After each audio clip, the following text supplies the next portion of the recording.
கிறிஸ்துவுக்குள் பிரியமானவர்களே, ஆண்டவரும் உலக இரட்சகருமான இயேசு கிறிஸ்துவின் இனிதான நாமத்தினாலே உங்களை அன்போடு வாழ்த்துகிறேன். நீங்கள் எல்லாரும் சந்தோஷமாக மகிழ்ச்சியாக இருப்பீர்கள் என்று இயேசுவின் நாமத்தினாலே நம்புகிறேன்.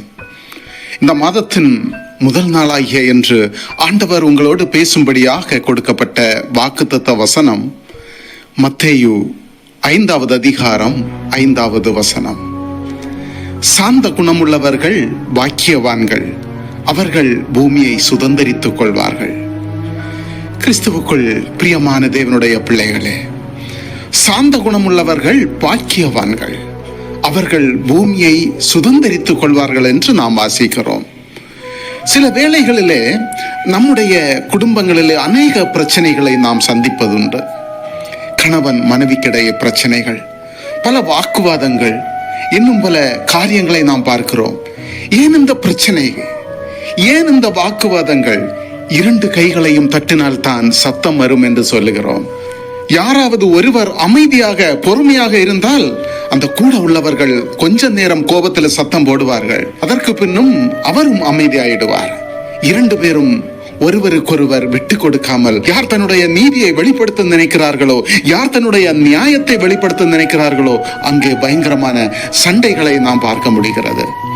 யாராவது ஒருவர் விட்டு கொடுப்பது என்பது சில வேளைகளிலே கணவனுக்கு கோபம் வராது என்று நான் சொல்லவில்லை, கோபம் வரும். மனைவி கொஞ்சம் விட்டு கொடுத்து போனால் அங்கு ஒரு சமாதானம் நிலவுகிறது.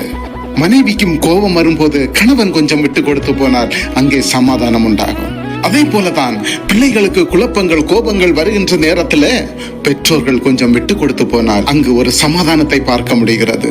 அதே போல பெற்றோருக்கு கோபம் வருகின்ற நேரத்தில் பிள்ளைகள் கொஞ்சம் விட்டு கொடுத்து போனால் அந்த குடும்பமே ஒரு ஆசீர்வாதமான குடும்பமாக மாற்றப்படும் என்பதில் எந்த விதமான சந்தேகமும் இல்லை. ஹல்லேலூயா. பூமியையே சுதந்தரித்துக் கொள்ள முடியுமாயிருந்தால் ஒரு கணவன் மனைவியினுடைய ஒற்றுமையை ஒருவரை ஒருவர் சுதந்தரித்துக் கொள்ள முடியாதா?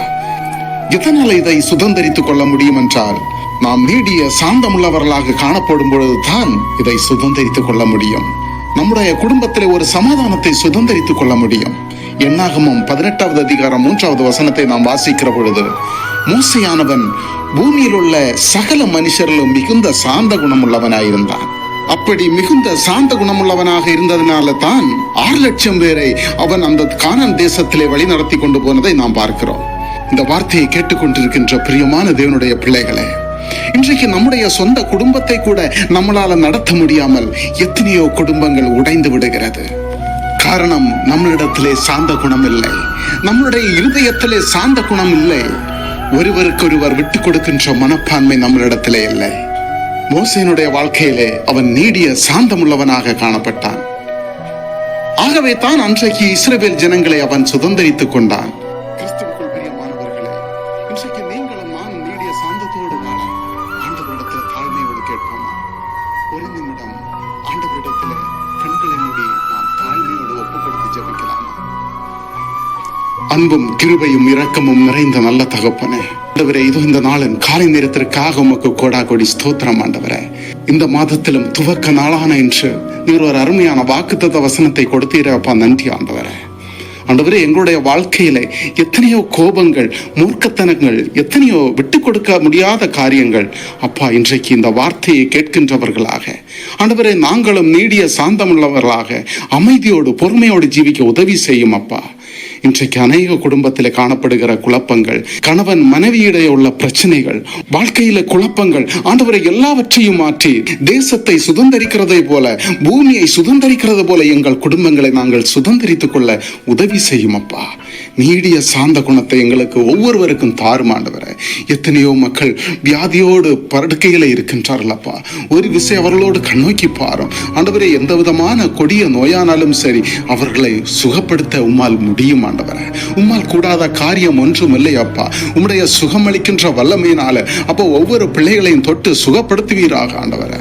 படிக்கின்ற பிள்ளைகளுக்கு நல்ல ஞானத்தை கொடுத்தல்லும் சுவாமி. பள்ளிக்கூடங்களுக்கு செல்லும் போது உம்முடைய கிருபையின் கரத்தினால அவர்களை தாங்கும் ஆண்டவரே.